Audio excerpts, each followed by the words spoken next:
ठीक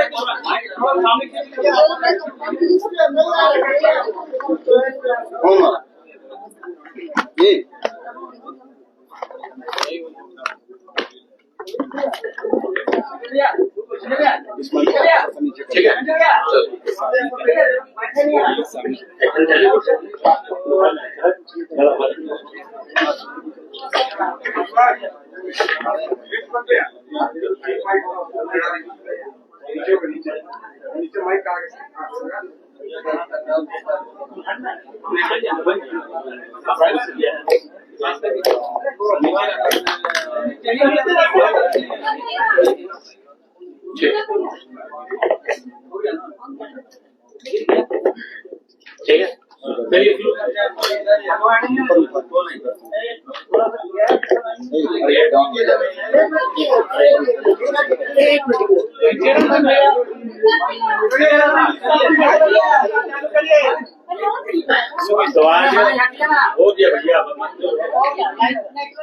तो आज झारखंड राज्य की राजधानी रांची के इस प्रेस हॉल में उपस्थित देश के लोकतंत्र के चौथे स्तंभ तमाम मीडिया कर्मीगण, हमारे भाईगण, हमारी बहनीगण, आप सबों का अभिनंदन, स्वागत है। और आज के कॉन्फ्रेंस के माध्यम से जो कल से हमारा विधानसभा का सत्र आगाज होने वाला है, हमारे देश का लोकसभा का संसद का सत्र आगाज हो चुका है, तो ये हम लोग संदेश सबसे पहले देना चाहेंगे कि जैसा कि आज चूंकि ये शायद हमें लगता है कि अंतिम महत्वपूर्ण सत्र होगा, क्योंकि इसके बाद चुनावी रंग में हमारा राज्य रंग जाएगा। तो इस राज्य की जिन उम्मीदों के साथ ये सरकार चुनने का काम की थी, जो उम्मीदें इन्होंने जगाकर हमारे वोटों को लेने का काम किया था, और हम लोगों ने एक बड़ी आशा और उम्मीद के साथ वर्तमान की सरकार को चुनने का काम किया था, क्योंकि उनके पास ये अंतिम अवसर है। अतः आज के आपके माध्यम से, क्योंकि हम लोग बचपन में एक स्कूल की दीवार में एक लाइन पढ़े थे, literature is the mirror of society, लेकिन मैं आज गर्व से का साथ कहना चाहूंगा कि उसमें मैं एक लाइन ऐड करना चाहूंगा कि media is also mirror of society. अगर मीडिया अपना काम सही से करे, मीडिया अपना काम निष्पक्ष होकर करे, तो शायद मीडिया भी कहीं ना कहीं सोसाइटी में जिस प्रकार हम लोग पढ़ते आए थे लिटरेचर के बारे में कि लिटरेचर मिरर होता है, मीडिया भी मिरर का कार्य करती है। तो आज मीडिया के माध्यम से, मीडिया को माध्यम बनाते हुए राज्य की सरकार को विधानसभा सत्र के ठीक पहले मैं ये संदेश देना चाहूंगा कि कृपया करके आप जिन मुद्दों के साथ आए थे, सबसे पहले उन मुद्दों पे आप ध्यान दें। आपके जो मुद्दे थे, जो कि अभी देख सकते हैं कि आप कुछ दिनों से लगातार सोशल मीडिया में एक मैंने तस्वीर लगातार वायरल हो रही है, जिसमें आपके जेपीएससी के विभाग नगर निगम का जो वैकेंसी है, जिसमें मैक्सिमम जो है बाहर के राज्यों को लिया गया। और चिट्ठी देखें आदरणीय मोदी जी, आप मेरा कहना यही है कि आखिर ये राज्य बना क्यों है। आज अगर हम विगत 2 वर्षों की बात करें तो सहिया लोग धरने पर बैठे हैं, पारा शिक्षक धरने पर बैठ के लाठियां खा रहे हैं, सहायक पुलिसकर्मी धरने पर बैठे हैं, रैयत माइंस के एरिया में कोलियरी में धरने पर बैठे हैं। तो इस राज्य के जो नीति नियम बने आखिर वो किनके लिए बने हैं? जब ये नीति नियम हमें लाभ ही नहीं मिल रहे हैं, तो इसीलिए सबसे पहले नीति नियम की बात होनी चाहिए। और इस राज्य की जनता को भी आह्वान देना चाहेंगे कि आगामी विधानसभा के चुनाव में जो इनके नीति नियम की बात ना करे, ऐसे लोगों को चुनने की आवश्यकता ना करे। आज देखिए ये सोशल मीडिया काफी वायरल हो रहा है, हालांकि जो 60-40 कहते हैं, हमें लगता है 60-40 को फॉलो किया गया है। और भारत के कॉन्स्टिट्यूशन भी कहता है कि आप ओपन रखना होगा कि कुछ लोग आपको पूरे देश से आमंत्रित होंगे। लेकिन मेरा कहना है कि जो सरकार है उन्हें एक वैकल्पिक मार्ग तैयार करना होगा कि ओपन कैटेगरी में भी से मैक्सिमम झारखंड के लोग आए। आपको ये मापदंड तय करने होंगे और इस पर कहीं रोक नहीं है। उदाहरण के लिए कुछ वर्ष पहले हमारे कुछ साथी अरुणाचल प्रदेश में एक बैंक का फॉर्म भरे थे, लेकिन उस बैंक में ये शर्त थी कि आपको उसका डॉक्यूमेंट जमा करने के लिए ऑफलाइन जाना होगा अरुणाचल प्रदेश। ना आप अरुणाचल प्रदेश जा सकते हैं, ना उस बैंक की फॉर्म को भर सकते हैं। तो ठीक उसी प्रकार हमारी सरकार जो भी चुनकर आती है, उनको इस बात को एक तय करना होगा कि आप किस प्रकार से एक रास्ता तैयार करते हैं कि यहाँ के नौजवानों को बेहतर अवसर मिले।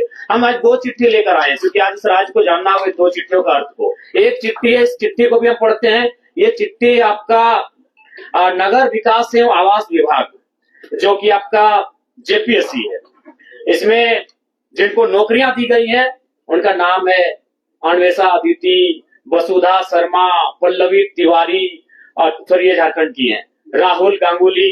ये कोई हरियाणा के हैं, कोई राजस्थान के हैं, कोई गुजरात के हैं, कोई महाराष्ट्र के। और एक चिट्ठी हम लेके आए हैं, क्योंकि इस चिट्ठी को राज्य को देखना होगा और एक चिट्ठी में नाम है मूर्ति देवी बिशुनगढ़ मुंबई।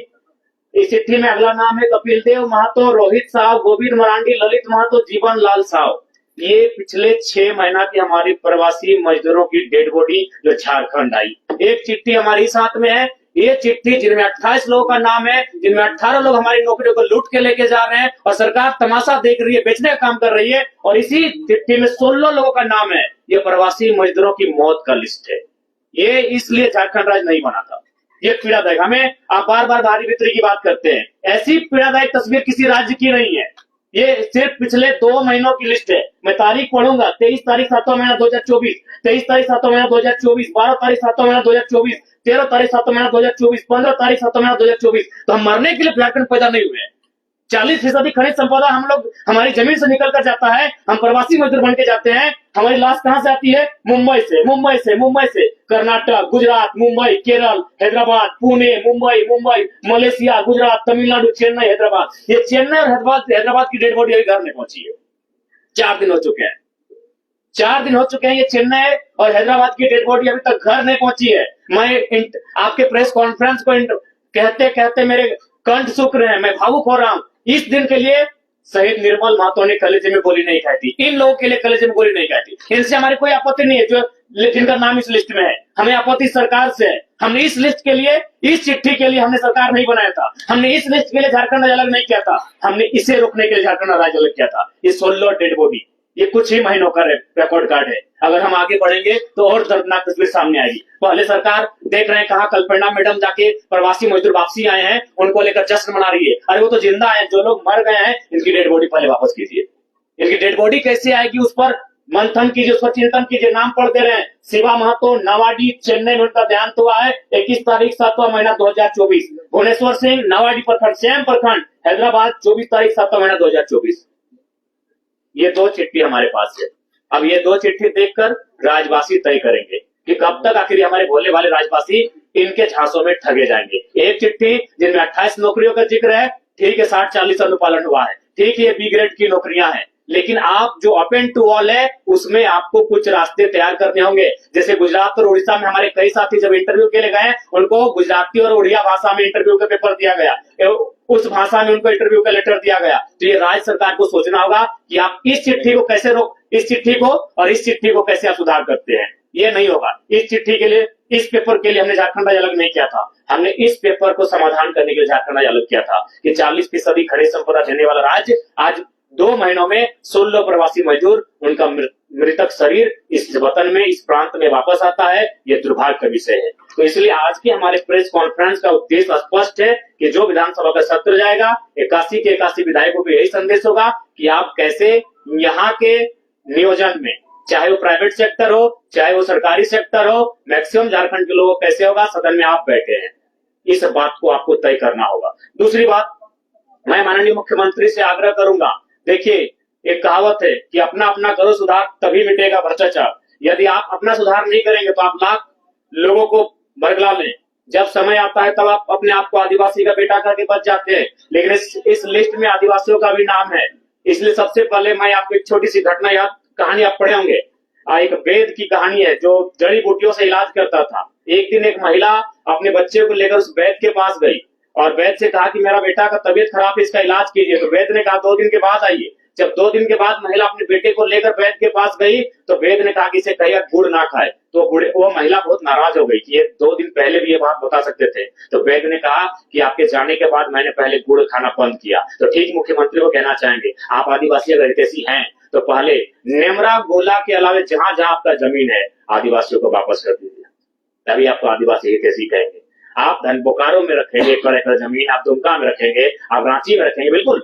अगर आप सच में आदिवासी हितैषी हैं तो पेपर के पन्नों में नहीं और आपके भाषणों में नहीं, आप आज से ये मुहिम शुरू कीजिए। क्योंकि अगर नेता बदलाव नहीं करेंगे, अगर नेता नहीं बदलेंगे तो ये राज्य नहीं बदलेगा। तो इसलिए उनसे हम पहले आह्वान करते हैं और बाकी तो हम लोग विधानसभा के लिए तैयारी कर चुके हैं। विधानसभा में हमारी पुरजोर उपस्थिति होगी और उम्मीद करते हैं कि इस बार का विधानसभा का चुनाव उस उद्देश्य के साथ लड़ा जाएगा जिस उद्देश्य के साथ इस झारखंड राज्य को अलग किया गया था। और उसके लिए तमाम राज्य से हमें अच्छा समर्थन मिल रहा है, पूर्ण समर्थन प्राप्त हो रहा है, तमाम वर्ग के लोग जुड़ रहे हैं। अब एकेडमिक बौद्धिक लोग भी हमारे साथ जुड़ने लगे हैं और हम उम्मीद करेंगे कि इस राज्य की बेहतरी के लिए एक बेहतर कार्य करके जाए। और बाकी आपके इस सवाल के लिए हम आमंत्रित करते हैं।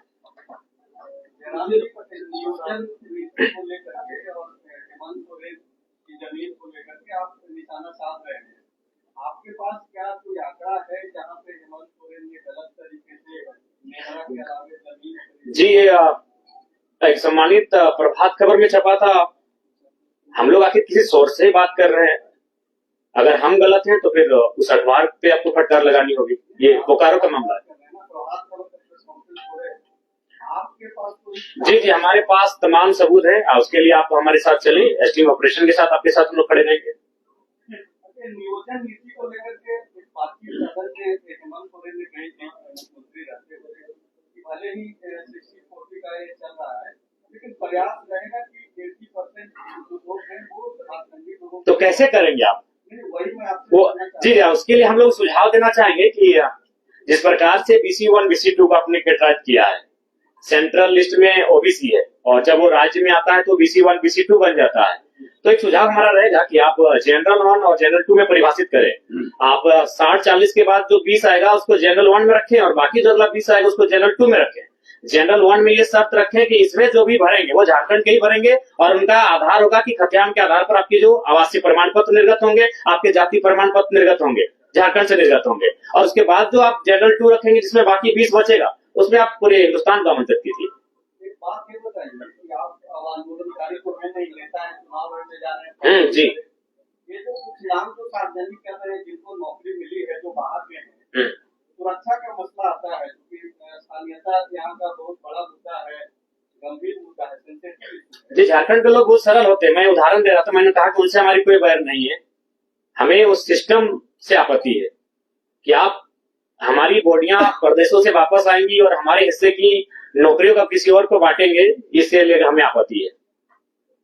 जयराम जी, आपके केंद्रीय पदाधिकारी 5-5 लाख रुपए लेकर टिकट पार्टी का काम करें, क्या करेंगे? देखिए, अगर आप प्रमाण देंगे तो अगले दिन उनको सस्पेंड कर देंगे। जी, मैंने आपसे सवाल किया है। जी जी, देखिए, इसके लिए हम लोग भी सुने हैं, ये चर्चाएं हम तक आई हैं और ऐसी चीजों से आप इनकार भी नहीं कर सकते हैं, इनमें सत्यता है। हम लोग भी इस पर लगातार इंटरनली जांच कर रहे हैं। अगर ऐसे लोग सामने आएंगे और अगर प्रमाण हो जाएगा तो उनको हम लोग अपने संगठन से बात करेंगे। आपको विदेशों से भी फंड आ रहे हैं, उसके बारे में कुछ बताएं। जी, हम आप जब बोलेगा हम सर्जरी कर देंगे। अगर आप भी समय दीजिएगा तो मेरा फोन पे सामने विदेशों से आए हैं, 1 रुपए से लेकर 10,000 20,000 तक आए हैं। वो प्रवासी मजदूर जो दुबई, कुवैत, मलेशिया में रहते हैं। आप चाहे तो मेरा फोन ले लें, हम आपको पासवर्ड भी दे देते हैं। मेरा आखिरी सवाल है, कितनी सीटों पे आप चुनाव लड़ेंगे इस विधानसभा में? देखिए, हम लोग मैक्सिमम सीटों पे चुनाव लड़ेंगे। पिछले बार हम लोग कहते 55, लेकिन जब हम लोग पलामू प्रमंडल का दौरा किए तो वहां भी 2-3 सीटें ऐसे दिखी जहां हम लोग को आसार दिखे। तो लिहाजा हम लोग भी जैसे जैसे समय बीतेगा हमारी सीटों की संख्या बढ़ेगी। क्या बीजेपी ने 7 से 8 सीटें आपको ऑफर की है? देखिए, आप देखिए, सबसे पहली बात, हमने तो ये नहीं कहा था बीजेपी, हमने तो अपने भाषण में स्पष्ट कहा था कि हाँ ये सत्य है। ये तो हमने कई बार कहा है, यहाँ ऑफर था, लोकसभा में भी था। महामंत्री जो है वो भाजपा में। अच्छा ठीक है, हम इस बार महासचिव, संगठन महामंत्री पब्लिक महासचिव, संगठन महामंत्री का जिक्र किया। देखिए, हम लोग भी मनुष्य हैं, आप भी मनुष्य हैं, कुछ शब्दों में त्रुटियां हो जाती है। जैसे अभी बातों ही बातों में हमारे आदरणीय बड़े भाई ने सजेस्ट किया कि हमें उनका अगली बार से हम पूछते हैं उनके राज्य के बारे में बताइए, उनके नाम को हम गोपनीय रखेंगे। हम लोग चलते चलते सीख लेते हैं, तो लिहाजा महामंत्री पब्लिक महासचिव। अच्छा, सीधा जवाब आप दीजिए, बीजेपी के किसी नेता से आप संपर्क में हैं? नहीं, संपर्क में नहीं है, हम संपर्क में नहीं है। वे लोग हमसे संपर्क में थे और फिलहाल कुछ दिनों से कटे हैं। तो वाया किसी के संपर्क में थे या डायरेक्ट आपसे बात? नहीं, वाया संपर्क में थे, डायरेक्ट पॉसिबल नहीं है। नहीं, सरयू जी से हमारी कोई बात नहीं हुई, ना कोई बात। नहीं, बिल्कुल भी नहीं होगी। अगर वो नेतृत्व स्वीकार करते हैं, आपका ये सब था कि आपका नेतृत्व स्वीकार करें, अगर सही भाई अगर आपका नेतृत्व स्वीकार कर लेते तो क्या मुश्किल की संभावना बनती है? देखिए, वो काफी आयु में हमसे वृद्ध है, तो हम चाहेंगे कि वो जहाँ है बेहतर है। और हम लोग लगता है कि शायद उस तरह से हमारे जो युवा हैं, पता नहीं उनके साथ फिर बैठे, तो उस पर कभी बातचीत हुई नहीं और हम लोग उस पर बातचीत भी नहीं किए हैं। हम लोग अपने स्तर से अपने आप को बेहतर कैसे करें इस पर काम कर रहे हैं। विधानसभा चुनाव में क्या किसी पार्टी के साथ आप गठबंधन करेंगे? नहीं, हम लोग चुनाव फ्रेश लड़ेंगे और बिल्कुल अपने सिद्धांतों के साथ लड़ेंगे। तो ये तय है कि आप यही किसी से गठबंधन जी जी भैया, संजय भैया है क्या? हम दिख नहीं रहे हैं। जी भैया, ये पूरी तरह तय है कि हम लोग चुनाव बिना किसी गठबंधन के लड़ेंगे। एक बहुत बड़ा फैसला जाएगा सुप्रीम कोर्ट का। जी। 25 साल से लंबित मामला था, जिसमें यह फैसला दिया गया है राज्यों के हित में, और बोला गया है कि खनिज जमीन पर जो है राज्य अब टैक्स लगा सकता है। पहले जो रॉयल्टी की व्यवस्था थी, उसके अलावा टैक्स का जो है आज सुप्रीम कोर्ट ने फैसला सुनाया है। तो किस तरीके से देखिए, अगर राज्यों की खनिज पर अगर राज्य को भागीदारी मिल रही है या फिर राज्य को नियंत्रण देने की बात कही जा रही है, तो ये स्वागत योग्य है। क्योंकि देखिए, दिल्ली में बैठे लोग नहीं समझ पाते हैं राज्य की समस्या को, और ये मनमानी होती है दिल्ली में बैठे। लेकिन अगर ये सुप्रीम कोर्ट का फैसला आया है तो इसका स्वागत है। हम चाहेंगे इस बिल्कुल और बेहतर से बेहतर ऐतिहासिक फैसले आए। हम तो चाहेंगे कि धीरे धीरे अगर आप इस देश की इकोनॉमी को एक आम व्यक्ति तक लेकर जाना चाहते हैं, तो बकायदा खनिजों की उनकी मालिकियत का ही अधिकार दे दे। आप कल दिल्ली भी गए थे? जी हमारे जो बड़ी उपाध्यक्ष महोदय हैं वो अस्वस्थ हैं, हम लोग रांची मिलने आए थे। पता चला वो दिल्ली चले गए, हम लोग भी चले गए, लेकिन काफी कॉन्फिडेंशियल उनका इलाज चल रहा है, नहीं मिल पाए। तो हम पहले दुआ करेंगे, प्रार्थना करेंगे, वो जहाँ है जिस हाल में मजबूत रहे और स्वस्थ होकर जल्दी वापस आए। तो क्या उनको अभी विधानसभा चुनाव में दिल्ली से उतारेंगे? देखिए, ये तो हमारे संगठन का फीडबैक तय करेगा। ये जनता का भी फीडबैक जो सर्वे टीम करने जाएगी वो तय करेगी। स्क्रीनिंग कमेटी के पास जो रिपोर्ट पहुंचेगी वो तय करेगी। संसदीय बोर्ड तक जो आएगी वहां तय होगी। इस बार थोपे हुए लीडर नहीं दिए जाएंगे, और ना ही केंद्र अध्यक्ष जिनसे उनकी मित्रता है, गहरी मित्रता है, और कोई उनके फेवरेट हैं, उनको हम मैदान में उतार देंगे। ऐसा भी भूल हम लोग नहीं करेंगे। अभी तक तय नहीं है? नहीं, अभी कहीं किसी का तय नहीं हुआ है। मेरा खुद का तय नहीं हुआ है कि हम लोग कहाँ से चुनाव लड़ेंगे। इसके बाद बातचीत हो रही क्या? जी बातचीत तो हो रही है, और बहुत सारे प्रत्याशी एक विधानसभा में काफी प्रत्याशी है जो अपनी दावेदारी को प्रस्तुत भी कर रहे हैं। लेकिन लोकसभा चुनाव में देवेंद्र नाथ महतो का परफॉर्मेंस किस तरह से देखते हैं? जी बढ़िया रहा, हमारे सभी प्रत्याशियों का परफॉर्मेंस बढ़िया रहा। रांची रहे, हजारीबाग रहे, धनबाद रहे। तब तो उनकी दावेदारी बनती है। देखिए, दावेदारी संगठन के वोट है, वोट प्रत्याशी के लिए संगठन के वोट हैं, तो संगठन तय करेगी। क्योंकि हम लोग जब ये चुनाव हम लोग नहीं लड़े तो उस समय हम लोग कहते कि संभावना बढ़ेगी कि लोकसभा में जिनको अवसर मिलेगा, विधानसभा में थोड़ा सा, लेकिन कुछ चेहरे हैं जिनको रिपीट भी किया जाएगा, तो वो संगठन तय करेगी। वहां का जो फीडबैक सामने निकल कर रहेगा वो सारी चीज तय करेगी। 28 तारीख को आप लोग बैठक कर रहे हैं, उसमें क्या कुछ? जी बहुत जो काफी फॉल्ट्स आ रहे हैं, त्रुटियां आ रहे हैं, दीदी ने भी शिकायत को सजेस्ट किया। तो ऐसी जो भी शिकायतें सामने आएंगी उनको सख्त हिदायत दी जाएगी कि अनुशासन में रहेंगे। अनुशासन अगर भंग होती है तो पार्टी उन पर कड़ी कार्रवाई करेगी। क्या अमित माकड़ आपके साथ आएंगे? बिल्कुल, देखिए उनको लेकर हमेशा एक स्वागत का नजरिया हम लोगों की टीम में रहा है। क्योंकि जब आंदोलन का स्टार्ट हुआ था, उन्होंने जेएमएम को छोड़ने का काम किया था, बकायदा जो सरकार में है उस संगठन को, उस टीम को छोड़ने का काम किया था। तो मुझे लगता है कि अगर वो आते हैं तो उनके लिए हम लोग पॉजिटिव है। जयराम जी, आपकी प्रत्याशियों की पहली लिस्ट कब आने की संभावना है? हमें लगता है कि इस महीने में, चूंकि सावन का महीना है, हम लोग खेती बाड़ी का महीना, झारखंड खेती बाड़ी का प्रधान राज्य है, तो खेती करते करते पहली लिस्ट आप सबों के सामने होगी। इधर सूर्य सिंह बेसरा भी एक चिट्ठी निकाल रहे हैं, और वो भी एक अहम बैठक का नाम है, तीसरा विकल्प की तैयारी कर रहे हैं। जी हमारे साथी जाएंगे वहाँ, हमारे प्रतिनिधि मंडल उस बैठक में जाएंगे जो रांची को नेतृत्व करते हैं। अगर देवेंद्र जी होते तो शायद हो जाते, तो ऐसी परिस्थिति में दीपक दा हैं, विराट जी हैं, बहुत सारे हैं साथी, हो जाके उस बैठक में भाग लेंगे और अपनी राय को रखेंगे। तीसरा मोर्चा की तरफ आप लोग देख रहे क्या झारखंड में? जिस तरह से दो धारा बढ़ चुका है, इंडिया गठबंधन हो गया, एनडीए गठबंधन। जी हम लोग तीसरे विकल्प की ओर बढ़ रहे हैं, और अगर विचारधाराएं समान चलती हैं तो हम लोग आएंगे एक साथ।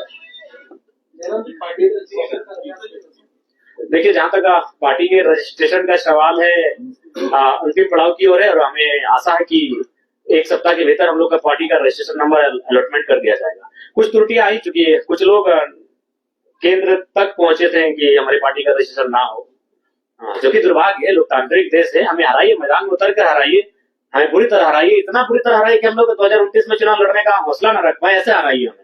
लेकिन आप पार्टी रजिस्ट्रेशन को डिस्टर्ब करते हैं, ये थोड़ा सा लोकतांत्रिक देश में उचित नहीं था।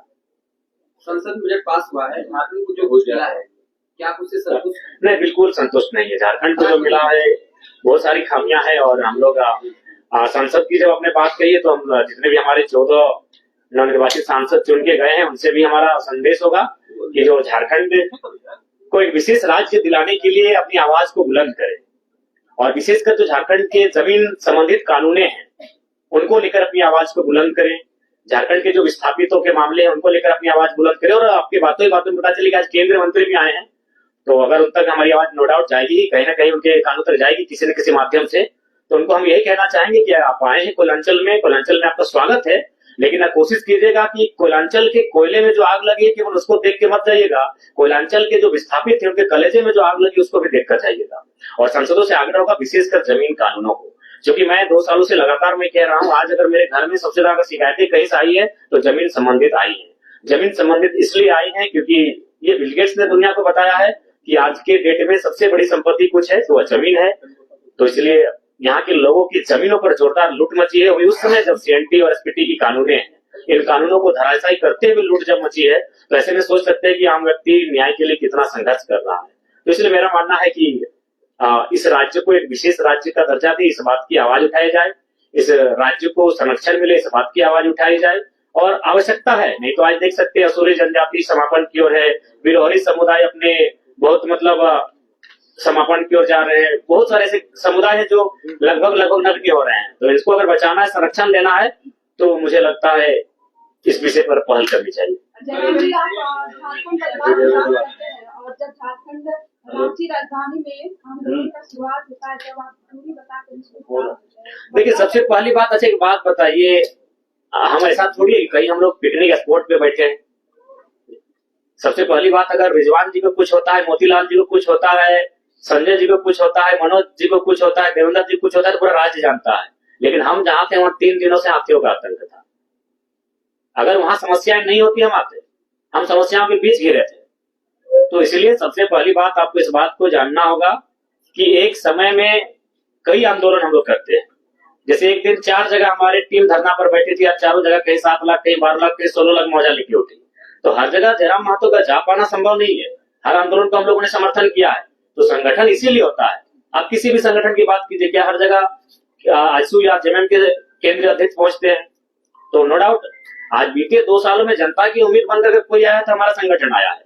आप बगोदर का उदाहरण ले लीजिए, 21 दिन बाद मजदूर की डेड बॉडी घर पहुंची, लेकिन मुआवजा 5वें दिन पहुंचा था। आपने जैसा बोला कि हर जगह केंद्रीय अध्यक्ष नहीं पहुंच सकते, लेकिन जब उपाध्यक्ष को चोट लगती है हर कोई मिलने पहुंचता है, आप मिलने नहीं पहुंचे। बिल्कुल पहुंचे, दिल्ली तक पहुंचे, लेकिन काफी कॉन्फिडेंस रहा। और सुना ये भी कहा जा रहा है कि आपने देवेंद्र नाथ को बाहर का रास्ता, पार्टी से बाहर का रास्ता दी। ऐसा आपको किसने कहा? इसमें कितनी सच्चाई? नहीं, बिल्कुल सच्चाई नहीं। आप बाकी अगर कुछ लोग ऐसा माहौल बनाते हैं तो बड़ा दुर्भाग्य है। आखिर एक बात बताइए, देवेंद्र नाथ जी आज कई वर्षों से आंदोलन कर रहे थे, आज हम लोग साथ गए। आज रांची सीट वो खुद लड़ना नहीं चाहते थे, हमने पर्सनली उनको रांची सीट लड़वाया कि वहां सो कोई चुनाव प्रत्याशी नहीं है हमारा। आज मान के चलिए अच्छा सम्मानजनक वोट लाए, तब लोगों की उनके निगाह पड़ी। तो ये चीजें अगर कोई कह रहा है तो हमें लगता है बहुत ही दुर्भाग्य का विषय है। कल बीजेपी के प्रतिनिधिमंडल ने इलेक्शन कमीशन ऑफ इंडिया से मुलाकात की और उन्होंने कहा कि झारखंड में जो है डेमोग्राफिक चेंज हो रहा है, बहुत सारे विधानसभा क्षेत्रों में अप्रत्याशित तरीके से वोटर्स बढ़ गए हैं।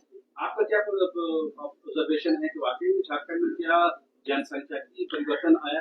देखिए, संभावना है कि जो हमारे सके हुए राज्य हैं, सके हुए देश हैं, उनसे आए हैं आबादी, और हमें लगता है कि हमें उस विषय पर गंभीर होकर चिंतन मंथन करना भी चाहिए, क्योंकि सबकी अपनी अपनी सीमा है, सबका अपना अपना क्षेत्र है, अपने अपने भौगोलिक क्षेत्र में सबका निवास है। तो इस बात का ध्यान होना ही चाहिए। देखिए, इस बात के लिए इसलिए मैं कहना चाहूंगा क्योंकि लोग इस बात को कहते हैं कि मान के चलिए कि भारत एक संवैधानिक देश है, कोई आता है, रहता है, बसता है, लेकिन मैं बार बार इस बात को कहता हूं कि अगर कोई आके यहाँ बसता है और उसके बसने से अगर हमारी जो आबादी है उस पर अगर कोई प्रतिकूल प्रभाव ना पड़े तो स्वीकार कीजिए, लेकिन अगर उस पर अगर प्रतिकूल प्रभाव पड़ता है, उनकी भाषा, संस्कृति, परंपरा, उनके, तो मुझे लगता है वहाँ प्रतिबंधित क्षेत्र होना चाहिए। जयराम महतो युवाओं का लेकर रहा है, स्थानीय नियोजन नीति को लेकर के आगे बढ़ता रहा है, बाकी सोची छपी भी करता रहा है। अब जो भाजपा के साथ जो संबंध गहरे होते जा रहे हैं, ऐसे में किसने कहा गहरे होते जा रहे हैं? अगर भाजपा से मेरे संबंध गहरे होते तो आप जयराम महतो से आज प्रेस कॉन्फ्रेंस नहीं कर रहे होते, भाजपा के सांसद से कर रहे होते। बाजार में बहुत सारी खबरें रहेंगी। बाजार का काम ही होता है चाय की दुकान में पान की गुमटियों में बैठना और इसी प्रकार की अटकलें लगाए जाना। अगर ऐसा संबंध मेरा गहरा होता तो दिल्ली में हमारा पहरा होता। आज आपके बीच बैठे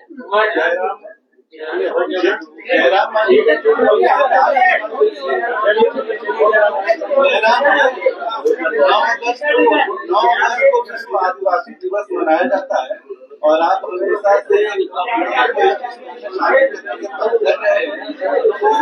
विश्व आदिवासी दिवस को लेकर क्या तैयारी आप कर रहे हैं?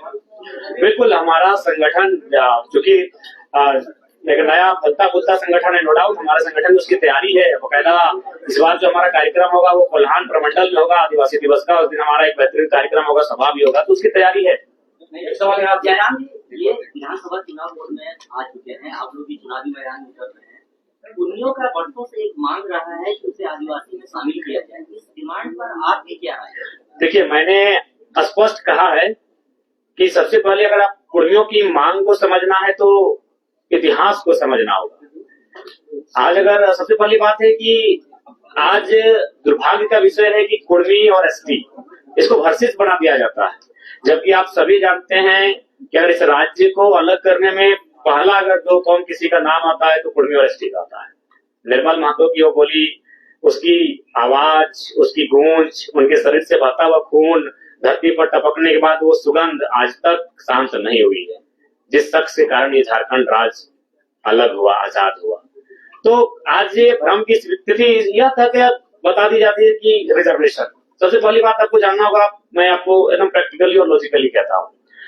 1907 में टाटा की स्थापना होती है, बहुत भारी संख्या में जमीनों का अधिग्रहण होता है। उस जमीन अधिग्रहण में मैक्सिमम जमीनें कुर्मियों की होती है। उसके बाद अंग्रेज जैसे भी थे, अच्छे थे बुरे थे जो कहिए, लेकिन कुछ उनमें था बेहतर गुण। उन्होंने देखा कि अगर ऐसा चलता रहा तो ये गरीब भोले भाले लोग की जमीन लोग लूट लेंगे। फिर वो 1908 में सीएनटी को प्रभावी रूप से लागू कर देते हैं और उसके बाद 1950 तक कुर्मियों की जमीन कोई नहीं लेता है।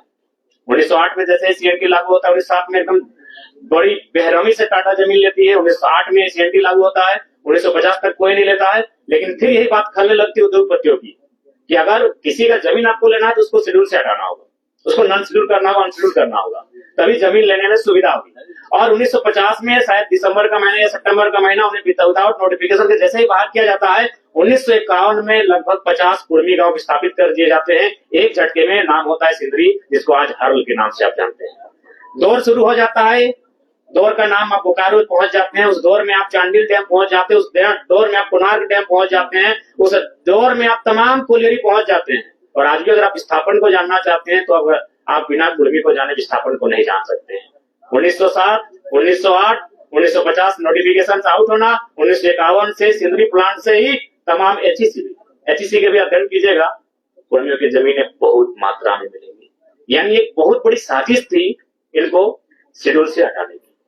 अब देखिए, विवाद ये होता है कि ये कौम अगर यहाँ एंट्री करती है तो इससे आदिवासी जो कौम अभी यहाँ है, अच्छा उसके बाद लोग तर्क देते हैं पहले 32 थे 36 हो गए, बाकी जो 4 हैं किन्हीं ने अपोज नहीं किया, लेकिन इनको लगता है कि नहीं ये थोड़ा सा आबादी में ज्यादा है। तो मैंने बार बार कहा कि एक रास्ता तैयार कीजिए। भारत एक ऐसा देश है जहां पशु पक्षियों का अधिकार है। आज जंगली हाथी लगातार 10 घरों का हमारा रोज तोड़ रहे हैं, लेकिन फिर भी हम उनको कुछ नहीं कर सकते। भारत का संविधान कहता है, भारतीय संविधान आर्टिकल 48 स्पष्ट कहता है वन्य जीव संरक्षण। तो जिस देश में जीव जंतुओं को जीने का अधिकार है, अगर ये कुर्मी कौम जो धराशायी होने को है, आज जिसने झारखंड को बनाने के लिए अपना सर्वस्व दे दिया, आज अगर वो एक अपनी पहचान मांग रहा है तो एक विकल्प का रास्ता तैयार कीजिए कि विवाद ना हो। इसलिए मैंने जोर दिया कि 2016 से पहले ईडब्ल्यूएस नहीं था, एक नया कॉलम आया, देश ने स्वीकार किया, आप एक नया कॉलम लेकर आए, फार्मिंग ट्राइब्स, एग्रीकल्चर ट्राइब्स, कुछ भी नाम दीजिए, और एक नए कॉलम के साथ एक नया सुरक्षा उनको दीजिए, क्योंकि वो कौम खेतीहर है। आज झारखंड में पहली आबादी आदिवासियों की, दूसरी कुर्मियों की, फिर अल्पसंख्यकों की आती है। क्या आपको एक भी टॉप बिजनेसमैन का नाम है या कुर्मियों का? थोड़ा सा ह्यूमैनिटी की बात कीजिए, छोड़ दीजिए इस विवाद से, थोड़ा बाहर आते हैं, मानवता के नाते थोड़ा कुर्मियों की बात कर लीजिए। एक भी बिजनेसमैन को आप जानते हैं? रांची के ऐसी कुर्मियों की जमीन में, हिडालपुर कुर्मियों की जमीन में, घाटो कुर्मियों की जमीन में, तमाम जो केरला, मोरपा, जो मांडू और रामगढ़ का कोलियर, ये सब कुर्मियों की जमीन में क्या एक भी आप टॉप मोस्ट बिजनेस टाइकून को जानते हैं? नहीं जानते, क्योंकि उसका संबंध खेती से रहा है। तो वो अपने खेत को मांग रहा है, उन्हें खेत को दे दीजिए, कोई विवाद नहीं होगा। वो अपने खेतों का संरक्षण मांग रहा है। और एक बात में आप बताइए, ये तब आप इस माहौल को तूल देते हैं जब हमारा कौम डोमिनेटिंग होता। आबादी में हम दूसरे नंबर पर हैं, कल की बात करेंगे तो पहले नंबर पर हैं। उसके बाद भी हमने एक भी हमारा व्यवहार बताइए डोमिनेटिंग का, जबकि हमारे साथ तो साजिशें आज भी हो रही है। उदाहरण के लिए इंद्रजीत महतो, उदाहरण के लिए जगन्नाथ महतो। इस कोरोना काल में 2 ही नेता डैमेज हुए, दोनों कुर्मियों के बेटे क्यों भैया? क्या कभी मीडिया ने सवाल किया? क्या आपने कभी चिंतन किया? कसम खा के बोल रहे, इसके पीछे भी रीजन यही है कि कुर्मी के बेटे थे। हम तो साजिशों का शिकार आज भी हो रहे हैं। इसलिए आपसे हम पूरे राज्य से भी अनुरोध करेंगे कि ये जो जिस दृष्टि से आज हमें देखा जाता है उस दृष्टि से ना देखें। हम साजिशों के शिकार आज होते हैं। जगन्नाथ बाबू तो नहीं रहे, उनकी आत्मा को शांति मिले। इंद्रजीत बाबू स्वस्थ होकर वापस है, हम ये प्रार्थना करते हैं। और किस पर लगा रहे हैं? ये बहुत बड़ा आरोप। ये नहीं, आरोप हम किसी पे नहीं लगा ले, साजिश है। किसने साजिश? साजिश है। आप उस पर टीम बनाए, टीम गठन करो, साजिशों पर पर्दाफाश करें। सुधीर महतो डिप्टी सीएम रहते हैं, रसगुल्ला खाते हैं और मृत्यु को प्राप्त कर जाते हैं। विनोद बिहारी महतो झारखंड के पुरोधा महानायक, ट्रेन में बैठकर जाते हैं संसद भवन, उनके शरीर का रंग नीला पड़ जाता है, लेकिन कोई जांच की मांग नहीं उठती है। उनके शरीर का पोस्टमार्टम तक नहीं किया जाता। आज उनका भाई जिंदा, उनका इंटरव्यू ले लीजिए, उनका शरीर का रंग चेंज हुआ था कि नहीं हुआ था। अरे हम आज भी साजिशों के साथ हैं भैया। अलग झारखंड के राज के समय तो जो कत्ल हुआ था वो हुआ ही था भैया। हम आज भी, इंद्रजीत महतो उसका प्रमाण है। उसका एक ही कसूर था, बेचारा कुर्मी से बेटा था। अगर वो नहीं होता तो इलाज भी होता तगड़ा और आज बहुत कम समय ठीक होके आ जाता। हालांकि हम अभी भी प्रार्थना करते हैं, आप भी प्रार्थना कीजिए वो ठीक होके आए। तो हमारे साथ भैया साजिश आज भी हो रही है। जब भी झारखंड का टॉप लीडर का मर्डर हुआ है तो याद रखिए वो कुर्मी का बेटा होता है। सांसद Sunil Mahato, central president of Jharkhand Mukti Morcha निर्मल महतो, कितने नाम गिनाए। तो इसलिए हम चाहते हैं कि हमारे कौम को लेकर जो दृष्टि बनाई जा रही है, थोड़ा सा उसको पॉजिटिव बनाया जाए। हमारी लड़ाई संरक्षण की है। आप हमारी जमीनों को, हमारी भाषा को संरक्षण कर दीजिए, कोई विवाद नहीं रहेगा। ये नौकरियों की लड़ाई नहीं है। जमीन के संरक्षण में कुर्मी को सीएनटी को डाला मैं सीएनटी के बावजूद अगर आप उस शेड्यूल से हटा देते हैं ना तो प्रभाव कम हो जाता है। सीएनटी तो है, अभी छवि रंजन जैसे IAS पूरा लूट के चले जाते हैं। सीएनटी के साथ अगर शेड्यूल में होते तो आसानी नहीं होता जमीन अधिग्रहण करने का। क्योंकि हम पिपरवार गए थे, वहाँ के जो पदाधिकारी उनसे बात हुई कि 12 गंजू परिवार का जमीन आता है, 12 को जॉब देना, क्योंकि इनका अलग ही कानून है। गंजू थे कि भगता याद नहीं आ रहा है, वो जतरा वाले, राणा मगध वाले 12 आते हैं, 12 को जॉब देना होगा। क्योंकि शेड्यूल जो होता है इनका जमीन लेने में थोड़ा सा असुविधा होता है, आसानी से जमीन का हस्तांतरण नहीं होता है। तो इसीलिए 1950 में उनको साइड किया गया। एकदम लॉजिक प्रैक्टिकल, ज्यादा कोई विवाद मत कीजिए, एकदम सीधा। 1907 में टाटा का स्थापना होना, भारी संख्या में जमीन, भारी संख्या के 15,000 एकड़, और काम कर रही है मात्र 3,000 एकड़ में। 1908 में सीएनटी का लगना, 1950 तक जमीनों का ना लिया जाना, 1950 में इसको शेड्यूल से हटाया जाना और 1951 में सेंद्रीय कारखाना तैयार हो जाना। बस सिलसिला शुरू। 1958 में, 1964 में, 1972 में, 1986 में वो सिलसिला शुरू। तो ये जो डिमांड है वो संरक्षण का है। हम लोग अगर गवर्नमेंट में आते हैं, क्योंकि भारत देश जहाँ आर्टिकल 48A कहता है जीव जंतुओं की रक्षा करना, तो हम लोग जरूर इस पर एक नया कॉलम, एक नई तरकीब लेकर आएंगे ताकि विवाद का भी समाधान हो जाए और उनकी मांग को भी एक आजादी मिले, एक समर्थन मिले।